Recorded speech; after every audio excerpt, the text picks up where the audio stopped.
Wakati ligi zikiwa zimesimama kupisha michuano ya kimataifa ya AFCON, ni wakati ambao klabu zinatazama ni nani ambaye anatoka katika klabu, lakini yule ambaye sehemu ambako anaweza kuongeza nguvu katika klabu. Na huku pia michuano hii mikubwa ya AFCON ikiwa inafanya kazi, ikiwa inaendelea, klabu zinatazama ni nani ambaye anafanya vizuri waweze kumchukua kuja kumuingiza katika klabu yao kwenda kuleta matunda na matokeo mengine ya kipekee kabisa.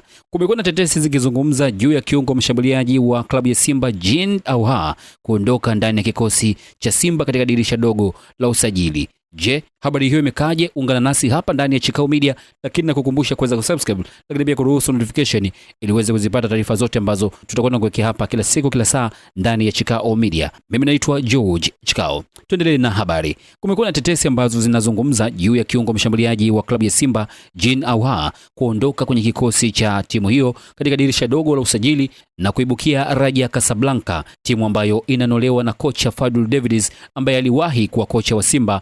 Duru zinasema Fadlu anahitaji huduma ya Ahoua kwenye kikosi cha Raja Casablanca, Jean ambaye anasifika kuwa kwenye uchezaji mzuri kama kiungo mshambuliaji, akicheza vizuri katika nafasi hiyo, lakini pia anafahamika vizuri na kocha Fadlu Davids kwa sababu waliwahi kufanya kazi kwa pamoja. Kocha huyo anaamini kuwa Ahoua anaweza kumsaidia katika kuongeza kasi katika kikosi chake, lakini pia kwenye mipira ambayo imekufa, kwa sababu Ahoua ni mzuri kwenye nafasi hiyo.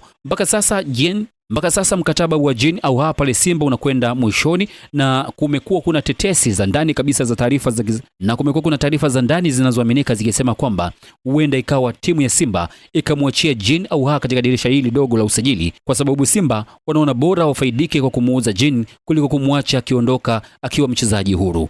Kwa hiyo duru zinasema kwamba hivi karibuni tukamshuhudia Ahoua akiondoka ndani ya kikosi cha Simba na kushuka pale Raja Casablanca kwenda kuungana na kocha Fadlu Davids. Huku pia hali ikiwa bado si nzuri katika kikosi cha Simba, na mashabiki wakizungumza na kulalamika kweli, mara wengine wakisema kwamba hawamtaki mwenyekiti wa klabu yao, lakini wengine wakitaka wachezaji bora waweze kwenda kukaa katika nafasi ambazo zinaonekana zina changamoto. Hii ni Chikao Media. Shukrani sana kwako ambaye umekuwa nasi kila siku kwa kusubscribe, lakini pia kuruhusu notification. Basi na kusiwe ambaye hujafanya hivyo, ruhusu sasa hivi notification, subscribe na ruhusu notification ili uwe mwanafamilia rasmi wa Chikao Media.